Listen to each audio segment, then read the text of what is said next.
And when I realized why this works is because improv makes you take life and say yes to it.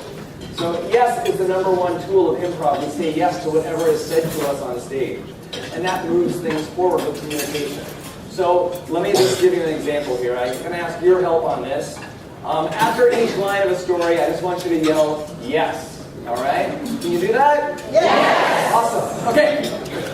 Once upon a time, there was a brave knight. Yes! And he wanted companionship. Yes! And he saw a beautiful princess in a castle. Yes! And she was guarded by a dragon. Yes! And he jumped on his white steed. Yes! And he slayed the dragon. Yes! And the princess jumped onto his white steed. Yes! And they rode off into the forest. Yes! And they lived happily ever after. Yes! Well done. Good job. Okay, so really easy, right? We just say yes, and that moves things forward. So let's see what happens when we go the other direction. So now just yell no. Let's go that way.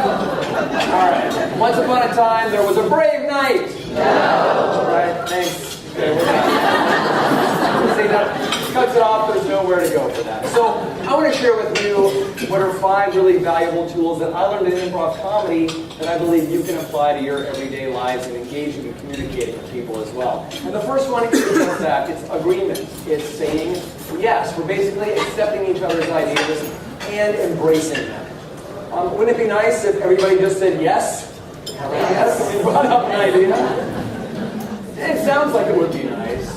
After a while, though, we really don't just want yes men and yes women around us, bowing to every need. We would like yes and people that embrace our ideas and contribute a valuable piece of information to it to help it flourish. So the key rule of improv is actually yes and. We take that suggestion and we add a valuable piece of information to it. And I would like to show you how that works with an exercise. And for this, I promise these will not hurt. They'll be so fun. I need 3 volunteers.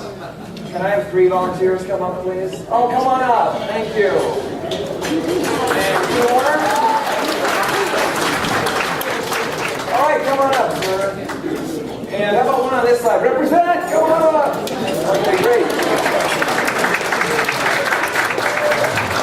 All right, you can just stay right there. There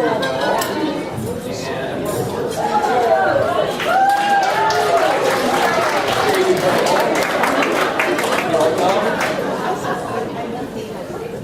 And there you are. All right, you're welcome. So can I just go ahead and state your name and which school you're with?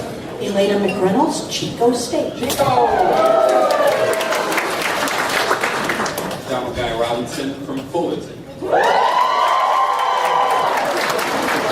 Jennifer Patino, CSUB. All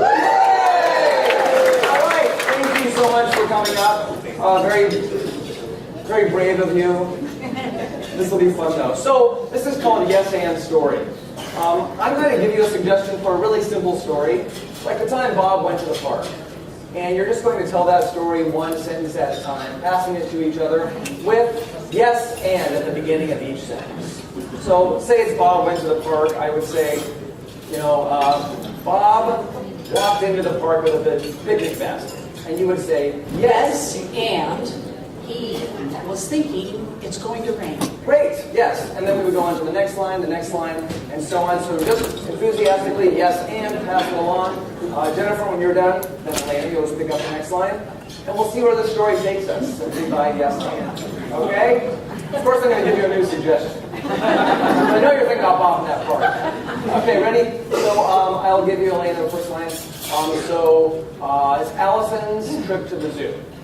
So Allison went to the zoo. So I'll say Allison rode her bike to the zoo.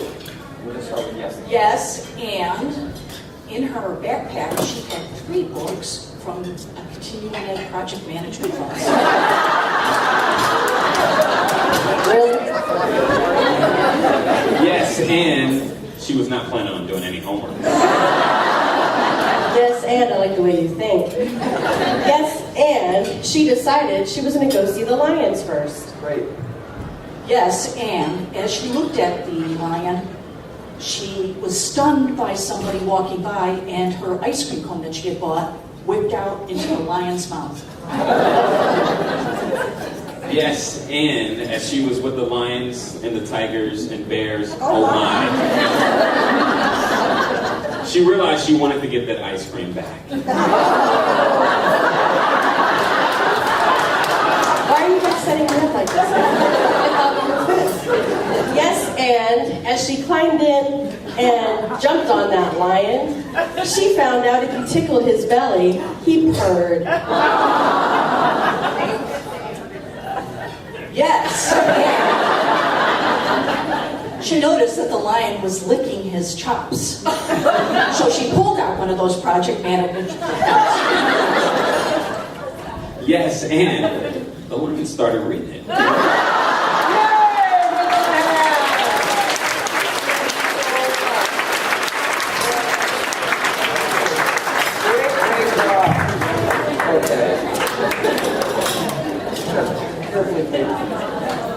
Okay, give them a hand once again.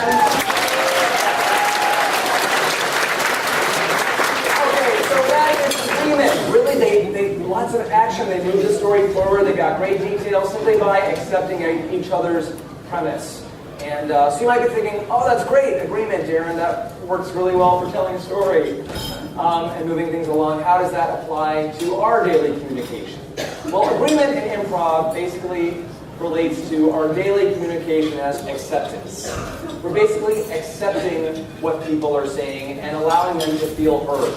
So I'm not asking you to say yes to everything someone says, because you get a lot of spam email, I'm sure. You would have lots of products you don't want.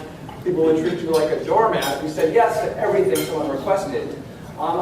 But saying yes and, the improv notion of yes and instead of no, can really lead to further communication as opposed to blocked off communication.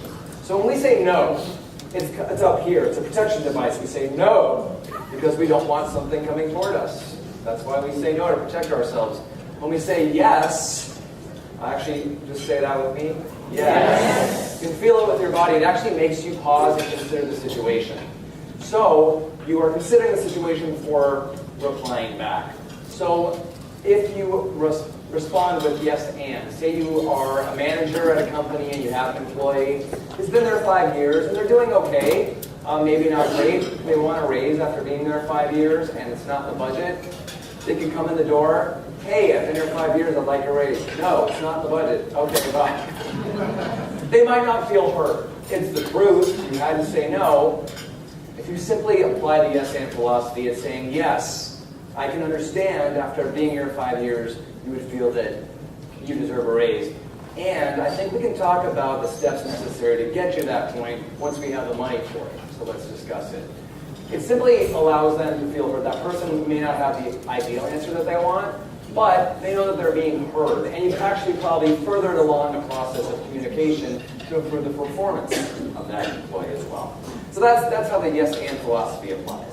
So that's the number one is agreement.